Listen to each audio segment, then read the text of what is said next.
Hello friends. இந்த வருஷம் new இயர்லாம் start ஆச்சு. எல்லோரும் பயங்கரமாக ரெசல்யூஷன்ஸ்லாம் எடுத்திருப்பீங்க. எப்படியாவது இந்த வருஷம் வந்து பைபிளை வாசித்து முடிச்சணும், பல தீர்மானங்கள் எடுத்திருப்பீங்க, அதுக்காக ஸ்டார்ட்டும் பண்ணியிருப்பீங்க.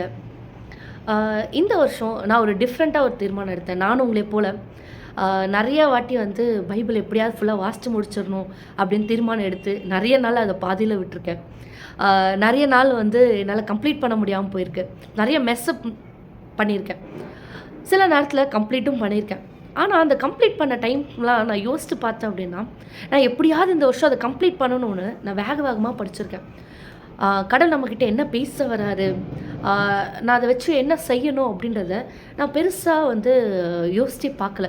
எப்படியாவது இந்த வருஷம் வந்து நான் கம்ப்ளீட் பண்ணணும் அப்படின்றது மட்டும்தான் என்னுடைய குறிக்கோளாகவே இருந்தது. நான் யோசிக்கிறேன், அதை விட நான் வந்து ஒரு அதிகாரத்தை படித்தாலும் அதை வந்து நான் தியானிக்கணும் அப்படின்ட்டு இந்த வருஷம் நான் ஒரு தீர்மானம் எடுத்தேன். இந்த 10 டேஸ் வந்து அது எப்படி இருக்குது அப்படின்றத நான் ப்ராக்டிஸ் பண்ணுறதுக்காக நான் டைம் எடுத்துக்கிட்டேன். எனக்கு வந்து அது ரொம்ப யூஸ்ஃபுல்லாக இருந்துச்சு. ஸோ கண்டிப்பாக அது உங்கள்கிட்ட நான் ஷேர் பண்ணணும் அப்படின்றதுக்காக இந்த வீடியோவை நான் மேக் பண்ணேன். அது வந்து என் லைஃப்க்கு ரொம்ப பிரயோஜனமாக இருந்துச்சு. கடவுள் எப்படிப்பட்டவர், எவ்வளோ அன்பானவர், என்னை எவ்வளோ நேசிக்கிறாரு, எவ்வளோ லாவிஷாக எனக்கு எல்லாத்தையும் செஞ்சுருக்கிறாரு. நான் கேட்குறதுக்கு முன்பாகவே எல்லாத்தையும் எனக்கு வந்து லாவிஷாக தந்திருக்காரு. எனக்கு இது போதும் அப்படின்னு இல்லாமல் அவர் வந்து ஒரு விஷயம் இவ்வளோ இது இருந்தாலே போதும் நம்ம லைஃப்க்கு. ஆனால் அதை விட அதிகமாக லாவிஷாக கொடுத்து தான் நிறைவாக வச்சுருக்கிறாரு. ஸோ எவ்வளோ லாவிஷான காட் அப்படின்றத நான் வந்து ரியலைஸ் பண்ணேன். ஸோ இந்த மாதிரி நீங்களும் ரியலைஸ் பண்ணணும் அப்படின்னா என் கூட சேர்ந்து இந்த ஜேர்னியை வந்து ட்ராவல் பண்ணுங்கள். நான் எப்படி இந்த வருஷம் படிக்கணும் அப்படின்னு தீர்மானம் படிக்கிறேன் அப்படின்னு பார்த்தீங்கன்னா, ஒரு நாளைக்கு ஒரு அதிகாரம், அந்த அதிகாரத்தை பொறுமையாக வாசிக்கணும். எப்போ உங்களுக்கு டைம் கிடைக்குதோ அப்போ வாசிக்க. இந்த டைம் அந்த டைம்லாம் இல்லை. ஏசப்பா கூட ஸ்பெண்ட் பண்ணுற எல்லா டைமுமே வேல்யூபிளான டைம் தான். ஸோ உங்களுக்கு எப்போ வந்து ஃப்ரீ டைம் இருக்கோ, எப்போ வந்து என்னால் வந்து ஃபுல் டைம் நான் ஸ்பெண்ட் பண்ணி ரிலாக்ஸாக படிக்க முடியும் அப்படின்னு நீங்கள் நினைக்கிறீங்களோ அந்த டைம் வந்து நீங்கள் தேர்ந்தெடுத்துக்கோங்க. டெய்லியும் இதே டைமில் தான் வாசிக்கணுமா அப்படின்னா இல்லை. உங்களுக்கு எப்போல்லாம் வந்து நான் ஃப்ரீயாக ஏசப்பா கூட நான் என் டைமை ஸ்பெண்ட் பண்ண முடியும் அப்படின்னு உங்களுக்கு தோணுதோ அந்த டைம் எடுத்துக்கோங்க. ஏன்னா நான் அப்படி தான் ஃபாலோ பண்ணுறேன். நான் வந்து பர்டிகுலராக இந்த டைம் தான் காலையில் எழுந்திரிச்சு நான் எப்போவுமே இந்த டைமில் தான் உட்காரணும் அப்படின்றது இல்லாமல், எனக்கு எப்போது ஆண்டவர் கூட நிறைய டைம் ஸ்பெண்ட் பண்ண முடியும், இந்த டைமில் நான் ரிலாக்ஸாக இருக்கேன், ஃப்ரீயாக இருக்கேன், ஸோ நான் அந்த டைமில் படிக்க முடியும் அப்படின்னு தோன்ற டைம்லலாம் நான் வந்து எடுத்து படிப்பேன். ஸோ அந்த மாதிரி நீங்களும் ஃபாலோ பண்ணிக்கோங்க. ஸோ அது உங்களுக்கு ஈஸியாக இருக்கும்.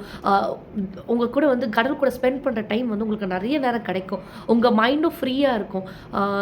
வேதத்தில் இருக்க ரகசியங்களை வந்து நம்மளால் அறிஞ்சிக்க முடியும். இது ஒரு டிப்பாக நீங்கள் ஃபாலோ பண்ணிக்கலாம். ஜெனசிஸ் வந்து சாப்டர் 1 to 10 வந்து நான் முடிச்சிருக்கேன். ஸோ நான் லேட்டாக தான் போஸ்ட் பண்ணுறேன்.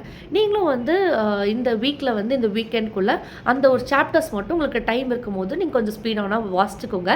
நெக்ஸ்ட்டு வீக்லேருந்து நம்ம என்ன பண்ணலான்னா, ஒரு நாளைக்கு ஒரு சாப்டர் அப்படின்ற மாதிரி நம்ம ஒவ்வொரு நாளும் ஒவ்வொரு சாப்டர் வாசிச்சுக்கிட்டே போகலாம். நான் என்ன ஐடியா பண்ணியிருக்கேன் அப்படின்னா, ஒரு நாளைக்கு ஒரு சாப்டர். ஸோ அந்த டேக்குடைய சாப்டருடைய குவிஸ் வந்து நான் உங்களுக்கு போஸ்ட் பண்ணுறேன். ஒரு 5 questions மட்டும்தான் நான் போஸ்ட் பண்ணுவேன். அந்த குவிஸ்லையும் நீங்கள் பார்ட்டிசிபேட் பண்ணுங்கள். நீங்கள் எவ்வளோ கொஸ்டின்ஸ் கரெக்டாக நீங்கள் ஆன்சர் பண்ணுறீங்க அப்படின்றத உங்கள் கமெண்ட் செக்ஷனில் வந்து நீங்கள் கண்டிப்பாக மென்ஷன் பண்ணுங்கள். ஸோ எவ்வளோ பேர் பார்ட்டிசிபேட் பண்ணுறீங்க அப்படின்றது எனக்கும் ஒரு ஆர்வமாக இருக்குது நீங்கள் தெரிஞ்சுக்கிறதுக்கு.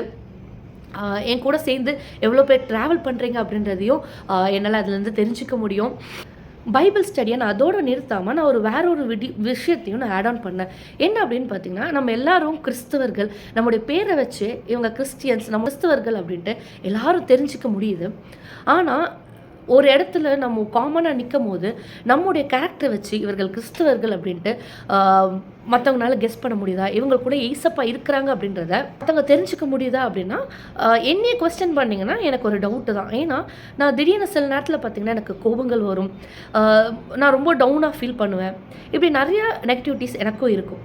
ஸோ இந்த மாதிரி நேரங்களில் நம்ம வந்து வேதத்தை வாசிக்கிறோம், வேதத்தை வந்து இருதயத்தில் எழுதி வச்சுருக்கோம், மனப்பாடம் பண்ணுறோம், எல்லா காரியங்களும் சரிதான். ஆனால் அதை நம்ம ப்ராக்டிஸ் பண்ணுறோமா அப்படின்னா ஒரு கொஸ்டின் மார்க். நிறைய பேர் ப்ராக்டிஸ் பண்ணலாம், பட் என்னையே கேட்டிங்கன்னா அது ஒரு கொஸ்டின் மார்க். ஸோ இந்த வருஷம் நான் ஒரு ரெசல்யூஷன் எடுத்தேன்.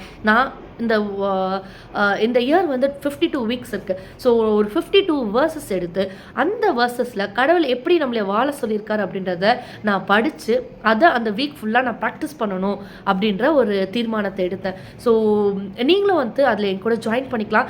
எவ்ரி சாட்டர்டே வந்து நான் அதை போஸ்ட் பண்ணுவேன். ஸோ நீங்கள் சண்டேலேருந்து நெக்ஸ்ட் சாட்டர்டே வரைக்கும் நீங்கள் அதை உங்கள் லைஃப்பில் ப்ராக்டிஸ் பண்ணலாம். இப்போ வசனம் வந்து கோபம் கொள்ளக்கூடாதுன்னு போட்டிருக்குன்னா அன்னைக்கு அந்த வாரம் ஃபுல்லாக வந்து நம்ம கோபமே கொள்ளக்கூடாது. சம்டைம்ஸ் நம்ம மிஸ் பண்ணலாம். நம்ம எல்லாருமே வந்து மனுஷர்கள் தான். நானும் சம்டைம்ஸ் மிஸ் பண்ணுவேன். இந்த வீக்லையும் நான் மிஸ் பண்ணியிருக்கேன். ஆனால் அதுலேருந்து ஐயோ நான் மிஸ் பண்ணிட்டேன், ஸோ வந்து அதை நான் விட்டுறலாம், என்னால் முடியாது அப்படின்னு நீங்கள் நினைக்காம திருப்பி வந்து ஏசப்பா உங்கள் பலத்தை எனக்கு தாங்க அப்படின்னு கேட்டு அவருடைய பலத்தோடு நம்ம வந்து செய்வோம் அப்படின்னா நம்ம அதை சக்சீட் பண்ண முடியும். ஸோ இந்த மாதிரி நம்ம பண்ணுறதுனால என்ன பிரயோஜனம் அப்படின்னா, கிறிஸ்துவை நம்மளுக்குள்ளே இருந்து மற்றவங்க பார்ப்பாங்க. ஓ இதுதான் இயேசுவின் குணாதிசயங்களா அப்படின்ட்டு நம்மளை பார்த்து மற்றவங்க தெரிஞ்சுப்பாங்க. நம்ம ஒரு ரியல் கிறிஸ்டியன் லைஃப்பை வந்து நம்மளால் வாழ முடியும்.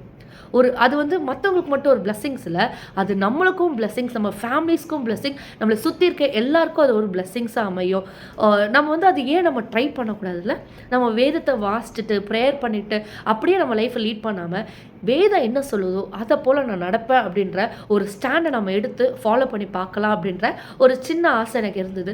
ஸோ நான் வந்து அதை ட்ரை பண்ணிக்கிட்டு இருக்கேன். உங்கள் கூட நான் ஷேர் பண்ணுறேன். இதில் இணைஞ்சு என் கூட ட்ராவல் பண்ணணும்னு நீங்கள் விரும்புனீங்கன்னா கண்டிப்பாக வந்து இந்த சேனலை சப்ஸ்கிரைப் பண்ணிக்கோங்க. நீங்களும் என் கூட வந்து இந்த ஜேர்னியில் ட்ராவல் பண்ணுங்கள். ஆண்டவர் நம்மளை ஆசீர்வதிப்பார். ஆண்டவருடைய வேதத்தின் ரகசியங்களை அறிஞ்சு கொள்றதுக்கும் அதை ப்ராக்டிஸ் பண்ணுறதுக்கும் இது ஒரு நல்ல ஒரு வாய்ப்பாக அமையும் என்று இயேசு நாமத்தில் நான் பிலீவ் பண்ணுறேன். இயேசுவின் நாமத்தில் உங்கள் எல்லாரையும் நான் பிளஸ் பண்ணுறேன். எல்லாத்துலேயும் வாழ்ந்து சுகிங்க. எல்லா நன்மைகளும் இயேசப்பா நம்மளுக்கு வச்சுருக்க எல்லா பிளெஸ்ஸிங்ஸும் நீங்கள் பெற்றுக்கொள்வீங்க என்று இயேசுவின் நாமத்தில் உங்களை நான் வாழ்த்துக்கிறேன். எல்லாரும் ஆசீர்வாதமாக இருங்க.